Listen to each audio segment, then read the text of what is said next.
Guys, shooting full of holes here, and today I have a traditional archery review for you guys. I have a new bow that I've bought, and I know it's been a while since I've done some videos for you with traditional archery, and believe me, pretty tired. It's tough to get time to do this stuff, so I think it's like 1:30 in the morning, so if I start rambling on, just stop me. Anyway, so the bow that I'm going to talk to you about today is a bow that's made in China. It is a Longbow, and it's a takedown bow. Now the reason for me getting this kind of bow is I needed a bow that was a takedown. I wanted, something that was cheap, or as cheap as I could find, but with reasonable workmanship. Not a piece of junk, something well made, decent for the money. And I decided to get a longbow because I've never shot one before.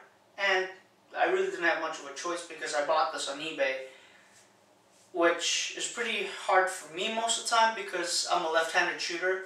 So you kind of, whatever's there is what you get kind of thing. It's not like you have too many choices. Whereas the right-handed guys have a lot more, to pick from. So that was one of the biggest reasons. The other thing that I wanted to do was I wanted something that I could make work for as little money as possible. So let me introduce to you the Black Hunter, which I think is made by a company called Big Rock. But there are companies like Twig Archery that sell them, and I think there's Lancaster Archery sells them. I think there's quite a few websites that sell them. And if I'm not mistaken, they also come with recurve limbs, I think. But this bow, for the price, now I paid $175 on eBay for it, and that was shipped to my house. I think they sell for about $220 shipped, something like that, or $200. But this bow is very well made for the price. And the reason why I was looking for this kind of bow was I actually saw reviews of it, and I was just looking at, there's so many reviews of traditional archery or traditional equipment that this one, just out of pure luck, like I was looking for takedowns, I saw this, and I saw this gentleman's review, and I think he actually works for Twig Archery. Very good review, and really sold me on the bow. And I really like that because I have something to look at and reference, and somebody can help me with this stuff, I, in my opinion, still am a beginner, although I've been shooting these for the past 3 years, and I've gotten to learn more and more about them. But this is the first longbow, and I'm absolutely stoked with it. Absolutely love it. They are more forgiving than recurves. They are a bit longer. That's the only thing. This is a 60-inch bow, and they don't get really any smaller than that. But very well made, like I said. Materials look very, very good materials, not cheap at all. The riser is only a 15-inch riser, and I like that because I like smaller bows. I like more compact. The limbs are reflex-deflex, so probably the best of both worlds when it comes to longbows. Now, I knew that it was going to be cheap, but I didn't know how well it was going to perform. And I could only kind of figure it out by the review, so I was hoping that my bow would turn out just as great as his did. And it did. It's relatively quiet. I've had to put silencers on it, but still that's the minimal, the least of my worries. The bow shoots without any hand shock whatsoever. And believe it or not, I actually feel very comfortable with this bow. And it helps me to become pretty accurate. Now, this bow, just like another bow there, has to basically stack up against one of my favorite bows, which is the Bob Lee recurve. It's my Bob Lee is a 54-inch, 54-pound bow. This is 50 pounds here. So the Bob Lee to me is like the creme de la creme. So it's very tough to surpass it without spending quite a bit of money. But this bow comes pretty freaking close, I'll tell you that. The way it feels, the way it shoots, really smooth. But yeah, you can't really compete with almost $1,000 bow. But I'll tell you, gave it a good run for its money. But I still love my Bob Lee. So anyway, enough about the Bob Lee, let's talk about this bow. Very simple bow to take down. Comes with all the tools, came with everything that I needed. Now, I wanted to keep this on the cheap side. So I decided to use gold tip traditional arrows. Main reason, I know they're not very cheap, but it's a lot easier to use when it comes to playing around with the weights and stuff like that and making sure that the arrows perform well in the bow. But what helped a lot was that the riser is cut past center. So what it does, it allows the arrow to sit basically in a very straight line like this, coming dead center with the bow. Whereas most of the other bows are cut on center, which still makes that arrow, how to put it, not come off as straight on the limbs. It's still a little bit twerked a little bit more to one side. And what that does is that it makes it tougher when it comes to arrow selection. Then you have to be spot on with the arrows and the weights and all that stuff for it to function properly. And you have to paper tune it probably a lot more. And whereas with this bow, it didn't take me very long to paper tune it. I actually had to shed weight off of the arrow. I had way too much weight up front for it to start tuning right. So once I got that all sorted out, I'm shooting a 430 grain. No, sorry, a 450 grain arrow, whereas these are 500 grain arrows. So, 50 grains is 50 grains, so it'll shoot a little bit faster. I don't know if it'll shoot as fast as the Bob Lee, but, not too worried about the speed. Although some people probably are, and it shoots 10 feet per second faster, and that's great, just food for thought. But anyway, so that's a very interesting, thing that they've done with the bow. The other thing is the riser is not cut flat; it's curved on both sides. So that means that the arrow touches minimal, spots on the riser and the strike blade. So, the bow is very, very well designed for the money. So those arrows I decided to go with. I decided to also use threadbare razor heads. And number one reason is because they're actually pretty cheap. You can still find them on eBay pretty cheap. You can use the hot glues and use the adapters to, screw them into your shafts. So very nice method. I like that method because, if you something happens to the broadhead, you can change it, replace it, whatever, and it's relatively cheap.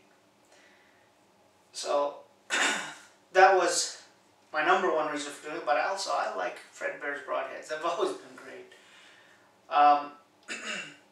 What you'll see here is I've got beaver balls, and these were left over. I had ordered too many and I didn't use them, so I put those on, but I still felt that it needed to be silenced a little bit more. So I made puffballs.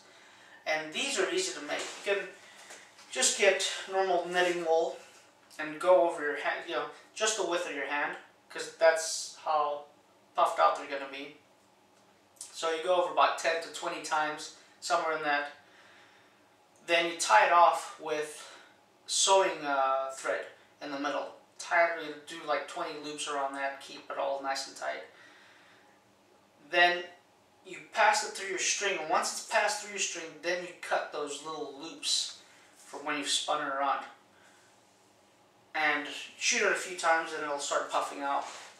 But I'm never going to buy puff balls anymore because I think it's just easier to make them, and I like the size that they are. These on, you know, pretty good sized puff balls, you know, which is cool. It definitely silences the bow and the string, but freaking big, you know. I'd rather have two smaller ones than a big massive one like that. But whatever, you know, whatever works. But like I said, I'm trying to keep this on the cheap, so I don't want to spend any more money anyway. The other thing that I did is I used a flip-flop to make what they call a poor man's quiver. And these, I actually had a bit of a learning curve with this. It is really easy to make, and the cool thing is the flip-flop literally cost me $1 at the Family Dollar. So you could buy 3 sets of flip-flops and, you know, try all sorts of stuff. One thing you don't want to do is try this kind of design, because this design here does not work with or for the bow. Main problem is that when you do this, it becomes too flimsy right there, and what you need is support for your arrows, so it does, you know, you need more body right here. So that's what I did. If you look here, they're kind of ovaled and not cut out, but very rigid, you know, really makes it a lot more solid. And use a hole punch for where you punch your arrow holes, if you can see that there. So that really comes in handy. The other thing is where you slide your limb through. At the ends, you want to punch out those holes too, because you don't want to use a blade, or else what happens is that will start splitting and it'll break at the ends. So the hole, punching a hole helps stopping it from splitting up even more. But that's the cheapest quiver, bow quiver on planet Earth. So one of the things I didn't like though is that it leaves your broadheads exposed. So if you just did something silly or just by mistake, you know, I don't know, anything, you could cut yourself or cut something you don't want to cut.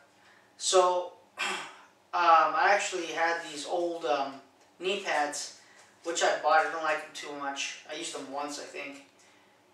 They probably cost like $5 and had Velcro strapping.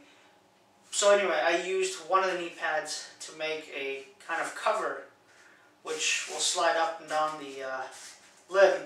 The other thing is you can kind of, you know, torque it or torque it, bend it so it covers your blades a bit. So that helps a lot. Now I feel a lot more safer, let's put it that way. I used a flip-flop for a limb tip protector too. Now what I like about all this stuff is you can literally slide it off the bow, take down, you know, break down the bow, and this stuff will, you know, you don't need to fold it, it's not bulky, it's super light, and it just lays flat into whatever you want it to, you know, lay flat into a little bag or whatever. So really portable stuff, and that's what I needed. So that kind of concludes that.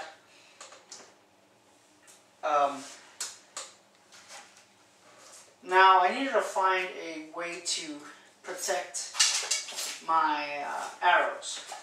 So a long time ago somebody shipped me arrows, and this is a cardboard container. I think they use it for, like, you know, sketching, schematics, all sorts of stuff like that, you know, architectural drawings, that kind of stuff. So it just has a simple, lid on the end. And these arrows fit, but I have to take the points off, which is actually a good thing because I actually like it that way. So I'm able to put 6 arrows in here, but you have to put 3 fletchings on the side, 3 fletchings that side. And they don't have to be, held in place or anything like that. The fletchings don't really get flattened out or any of that stuff, especially if you stand it up for, let's say you're storing them, just stand it up, you'll be fine. Now if you're traveling, it's fine, it won't do anything. But what I did do is I sprayed it black, just lightly, and wrapped it with tape to make the cardboard more waterproof. That way if it rains or, comes in contact with moisture, it won't just fall apart on you. So that's basically how I'm going to transport my arrows. Now, I have this little deal here that opens up and I can put my blades in there. So that's how I'm going to transport that. But, here's another thing I want to talk about. These are by far the best gloves that I've ever used. This is made by American Leathers. And when I started, my fingers would kill me because there wasn't enough padding in these. But this has leather and it has the nylon here. The nylon also helps the string to slip off. So that's a really nice feature. These gloves are not cheap, I'll tell you that. They're pretty pricey, but they're well worth their money because I can shoot forever with these things and my fingers will not hurt. Whereas if I use a Fred Bear style glove, eventually they start hurting. So keep that in mind, guys. Really good glove. Goes a long way. So here's the Velcro from the knee pads. It'll keep everything together. Now, I didn't want to buy, I could have bought a takedown bow case, probably cost me between 25 and 40 bucks, somewhere there. At least that's what the prices were on eBay, depending on the type that you wanted. But I decided to come up with a whole different method. So I bought a really cheap towel for 5 bucks at the Family Dollar. And I decided to use a little bit of Velcro and the sewing machine. So what I've done is I've sewed, the limbs fit right in here, just the right length. So I've sewed lines, spaces basically to compartmentalize each limb. Sorry, a bit of a tongue twister for me today. And I've made other different compartments here and used Velcro on the flaps to, keep things in place. And this is all storage. But what I like about the towel is that it really provides really good cushioning for the limbs and the riser and everything when it's all taken down. And in the pockets, you have extra gloves, you have your stringer, you have the tools, stuff, all the stuff that you need to put in there. And the arrow quiver basically can fit in here without a problem, and you can roll everything up. What I like to do is I like to put the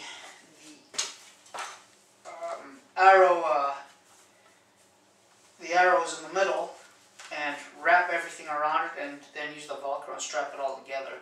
That way it's all one unit. But that's probably the cheapest way that you can, keep everything stored and in its place when you need to travel. So I hope